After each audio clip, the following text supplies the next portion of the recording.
Welcome back to my channel, YouTube. Listen, we're gonna hop right in. I want to give you the recipe and the technique for the perfect mashed potato, or as I like to call, pommes puree. Now, listen, working in a restaurant for years, I made mashed potatoes so many times, and trust me, I've made some good ones, I've made some bad ones, but I'll give you the key tricks to making a consistent mashed potato every single time. And let me tell you something, it's not that hard. I think what's really important is just to not overcook the potato, but not undercook it. So I will show you exactly what you need to look for. But let's jump right into the video. I don't want to waste any more of your time. Okay, so jumping right in, listen, I think it's really important to make sure you have all of the things you need so you can start cooking.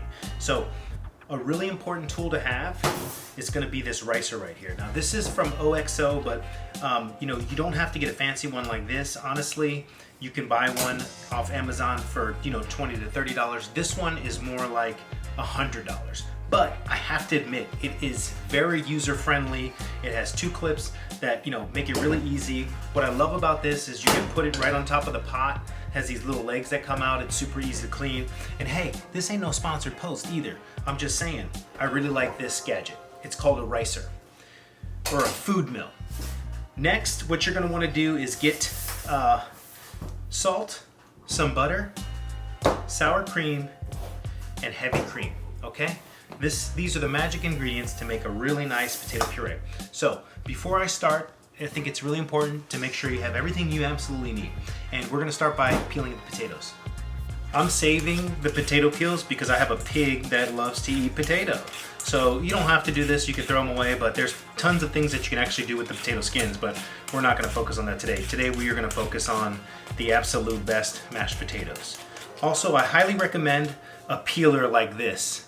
This is a wonderful peeler. You can find them online for like $3.99, but I really like using these. Okay, so any spots you see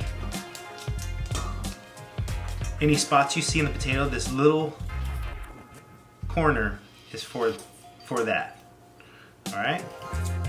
For the potatoes, for the mash, I think what's really important is give them a rinse after you peel them.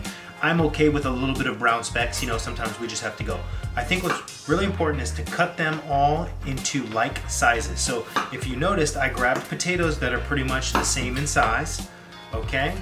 And from there, what I'm gonna do is I'll cut them all in half. And I got the big one just for a demo. So I'll show you exactly what we're gonna do with that. But, okay, all these potatoes are the same size. I think this is a big mistake when you're making mashed potatoes. A lot of people, or a lot of chefs, a lot of cooks will make mashed potatoes and they will, get irregular sized cuts. And I think it's really important for the cooking process to get all the same size, right? Because then they will all cook evenly and you won't have potatoes that are overcooked or undercooked. So take that in consideration when you are making potato puree. So this is the bigger potato, but see, I just cut it into the same. So if you look at all these potatoes here, look at the size. They're pretty much all of the same size, give or take, right? We don't have ones that are too big or too small, right? They're all pretty much the same size. But like, this is where the problem comes in. If you see this, you see if you have this potato cooking in the water compared to this one, you're gonna have problems. This one's gonna be undercooked, this one's gonna be overcooked. So what do? My mistake, I'm gonna cut this one in half so it looks more like the other ones. So I think that's really important. Take that in consideration. Everything else looks really good, right? So you can, if you pick up two of the same pieces, they should all be the same size. Okay, boom. Then from there, we're gonna put this in a pot and we are gonna cover it with cold water, then a nice heaping spoonful of salt. It's not important to measure this part, you just want the water to be seasoned, okay? From there, we go to the stove.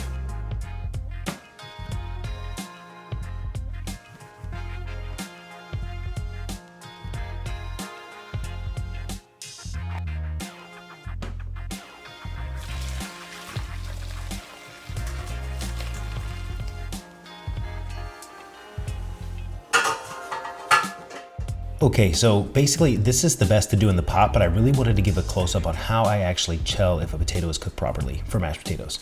The biggest thing is make sure that there is zero resistance when going in, but when you actually hold the potato, it will lift up on whatever you're holding. So a good example is if you have a paring knife and you go into the pot, if you poke a potato, it will stay on the knife, but it'll go through. You know what I'm saying? It'll pierce through. I know this sounds kind of weird, but just look what I'm doing with the tweezers. So easily pokes through, but still hangs on.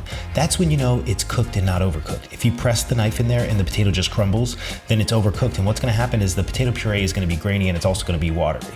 And if the potato is undercooked, then it's gonna be lumpy as hell.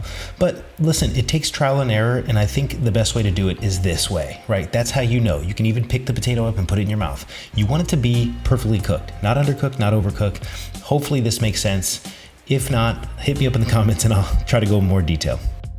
All right, jumping right in, we're gonna use this food mill. And listen, I really like this model because you can make enough mashed potatoes for 6 to 8 people, or you can just make enough for 2 to 3 people, and it's really easy to clean. I think that's the best part. Now, pro tip, do not overfill it. I put too much potatoes in the beginning, but you know what? I admit to my mistakes, but it was really too much, so I had to take some out and then put it back in. But as you can see, it's really easy to use. I'm actually gonna put a towel under here because it was slipping and sliding too much, but anyway, I've seen in restaurants before where people put the stick of butter in here or like sour cream and to help it get through the food mill, but I don't think it's necessary. I just would recommend not doing it in the KitchenAid mixer or a hand blender or anything like that. I think it's really important to rice it like this through a food mill. And then if you want to take an extra step, what we do at Michelin star restaurants is we pass this through a tammy or like a screen, which just takes it to a different level, and then you absolutely have no lumps whatsoever. Now, as you can see, I heated up some cream and butter on the side, and I'm gonna start adding this. I know how to, I know what measurements to add, so I just added the whole thing because I know it's gonna take it all. But I think this is an important step. Make sure the cream and the butter are warm, pretty much the same temperature. You don't wanna shock the potatoes because what will happen is they will turn to gum, right? I'm telling you this. Just warm up the cream ever so gently.